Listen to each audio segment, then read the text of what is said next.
Avant de commencer, merci de bien vouloir vous abonner, de laisser un j'aime, un commentaire et bien sûr de partager la vidéo.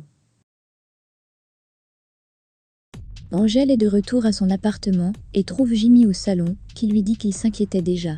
Angèle va embrasser son ami et lui dit qu'il va bien grâce à lui. Angèle a le sourire et est très joyeux.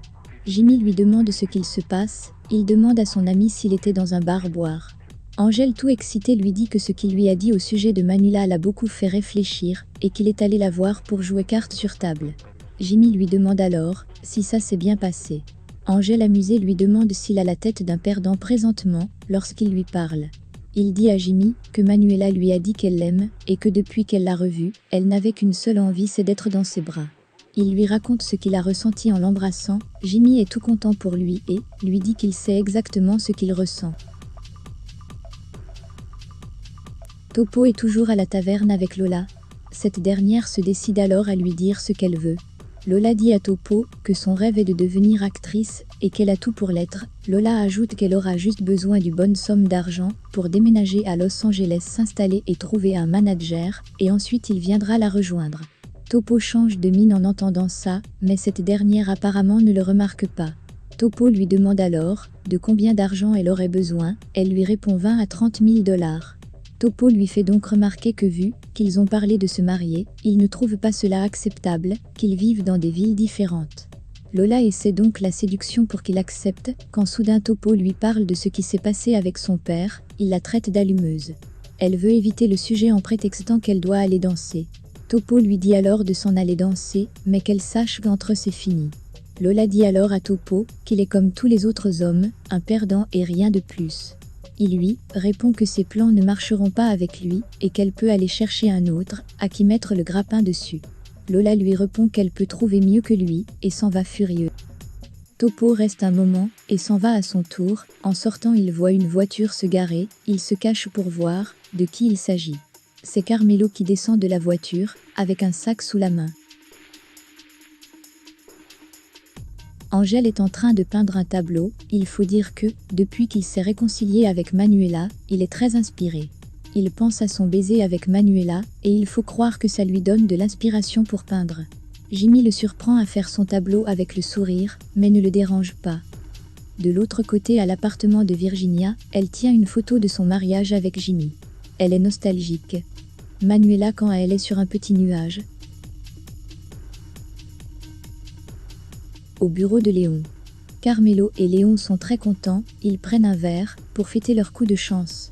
En effet, en récupérant l'ordinateur de Christian après l'avoir tué, ils auront accès à toutes les données dont ils ont besoin pour les transactions du compte en Suisse de Martin.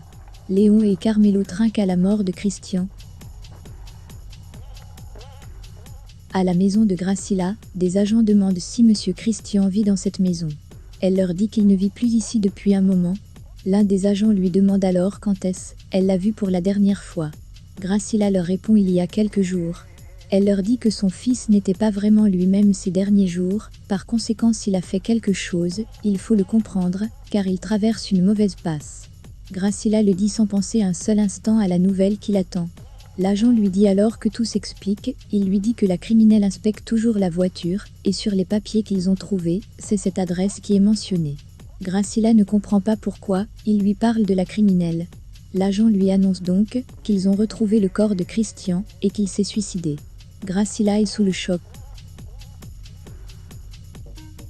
À l'entreprise, Martin et Lorenzo arrivent. Maristella salue son patron, Martin ne la répond pas, mais s'arrête. Il hésite un moment et lui demande si son frère est déjà arrivé. Elle lui répond par la négative. Lorenzo lui demande alors si Christian n'a toujours pas réapparu. Martin fait celui qui n'a pas de nouvelles de son frère. Lorenzo lui redit alors que si Christian parle ce serait fatal pour lui. Martin lui dit alors que tout est sous contrôle. Lorenzo est intrigué et lui demande comment est-ce possible, à moins que Lorenzo ne finit pas sa phrase que Martin dit, à moins qu'il disparaisse. Martin s'en va dans son bureau, Lorenzo le suit. Sans détour, Martin dit à Lorenzo que Christian allait le trahir. Il lui dit qu'il a laissé une vidéo disant tout ce qu'il sait et que même en récupérant la vidéo, rien ne lui dit qu'il n'allait pas parler. Lorenzo n'en revient pas que Martin ait tué son frère. Martin veut lui expliquer ce qui s'est passé, mais Lorenzo lui dit de ne rien lui raconter. Il lui dit qu'il ne veut rien savoir, aucun détail. Tout ce qu'il a à savoir c'est qu'aucune information pouvant le nuire n'existe pas. Martin le confirme, et lui dit que tout est sous contrôle. Lorenzo est troublé. Avant de partir il dit à Martin qu'il y a un événement de Roca auquel il doit assister. Il s'en va sans lui en dire plus. Topo interpelle Perla en allant au travail. Il lui dit qu'il a rompu avec Lola, et qu'elle avait raison. Perla lui dit que s'il s'était marié avec elle ça aurait été pire. Topo demande à Perla s'ils peuvent aller manger après son travail, il lui dit qu'elle lui manque, et que ça fait longtemps qu'ils n'ont pas passé du temps ensemble. Perla accepte avec joie. Romero informe à Dario que le dossier sur Hierro a disparu des archives. Dario ne comprend pas comment, car l'enquête a été classée, et depuis le capitaine Soto ne leur a rien dit. Au même moment, le capitaine Soto arrive.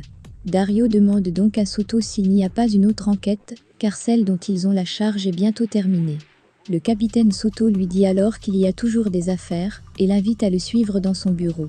Arrivé dans son bureau, il lui présente 2 affaires de vol. C'est à cet instant que Dario voit sur le bureau du capitaine le dossier de Hierro. Dario, pas très enchanté, prend les dossiers et s'en va. Le capitaine Soto juste après appelle son ami des affaires internes, qui lui annonce qu'il n'y a rien de suspect sur les comptes du personnel. Cependant il lui dit que cela ne signifie pas qu'il n'y a pas eu corruption, car cela a pu se faire en espèces. Ariana est chez sa fille Virginia. Virginia cherche à contacter Monsieur Ruggles qui malheureusement ne travaille plus à l'entreprise, car Martin l'a licencié. Elle décide donc d'appeler Maristella. En effet, Maristella lui confirme que Martin a renvoyé Ruggles, mais si elle veut, elle peut lui donner ses coordonnées personnelles. Elle ne finit pas de parler, que Graciela arrive toute bouleversée en titubant, en demandant après Martin. C'est tellement inhabituel que tout de suite, la secrétaire sent que quelque chose se passe. Elle demande alors à Graciela si elle peut l'aider, mais cette dernière ne cesse de répéter en pleurs qu'elle veut parler à Martin. Virginia, toujours au bout du fil, entend tout. Martin est dans son bureau, et entend tout également. Il cherche le courage d'affronter tout cela. Il sort de son bureau, et arrive à l'accueil. Martin prend son courage et demande à sa mère, avec un air étonné, ce qui se passe.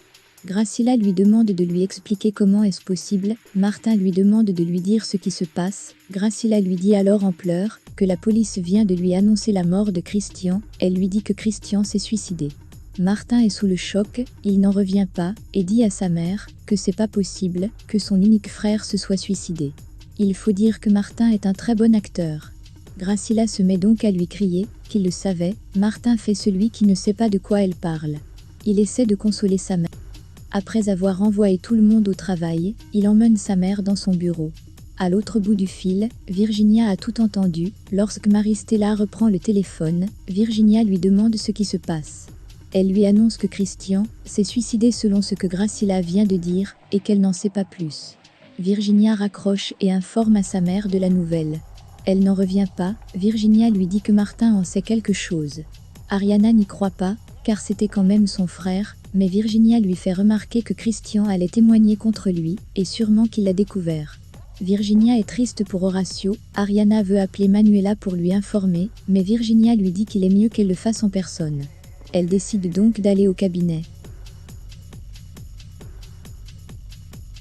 Manuela et Horacio arrivent au cabinet. Andrés leur dit qu'ils ont reçu à nouveau l'appel d'un journaliste qui veut les interviewer, mais qu'il a répondu la même chose, que ce n'est pas possible.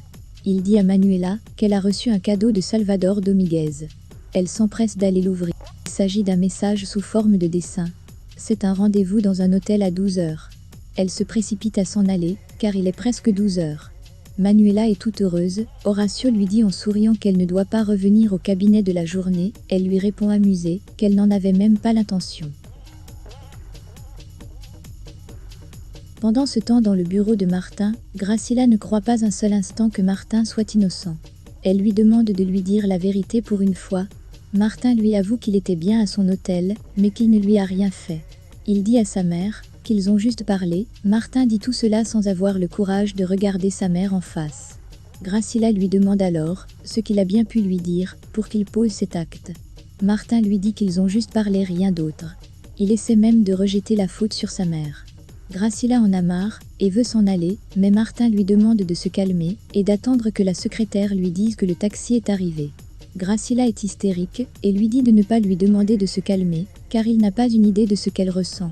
Elle dit à Martin que s'il avait des enfants, elle n'est pas sûre qu'il les aimerait. Elle dit ensuite à Martin que Christian lui avait dit avant de s'en aller qu'il pouvait se débarrasser de lui et d'elle s'il se mettait sur son chemin. Martin dit à sa mère que son frère ne le pensait pas et qu'il était en colère, un peu comme elle en ce moment. Gracila commence à s'impatienter quand Maristella arrive et lui informe que le taxi est arrivé. Gracila prend son sac, elle regarde Martin avec dégoût et s'en va. Juste après son départ, Martin sort de son bureau et va à l'accueil. Maristella lui dit qu'elle est désolée pour ce qui est arrivé à son frère. Martin acquiesce et lui demande de contacter l'entreprise dont il était le président et de s'occuper des funérailles. Elle lui demande si elle peut faire autre chose. Martin lui demande de fouiller dans les contacts de son frère, les coordonnées d'un agent immobilier qui travaillait avec Christian. Maristella est surprise de cette demande. Un journaliste est sur la piste de l'histoire de Manuela et Martin. Il cherche à découvrir le lien avec Jimmy et son évasion. Manuela arrive à la chambre d'hôtel, elle entre mais ne voit pas Angèle. Manuela se dirige vers la table et trouve un mot qui dit que cette fois-ci c'est pour toujours. Au même moment, Angèle apparaît derrière elle et lui redit que cette fois-ci c'est pour toujours. Il la remercie d'être venue. Angèle rappelle à Manuela ce fameux jour où elle lui avait réservé une surprise et qu'il n'avait pas pu être là. En effet, Angèle avait promis à Manuela de se rattraper, il lui dit alors que c'est sa manière à lui de se rattraper.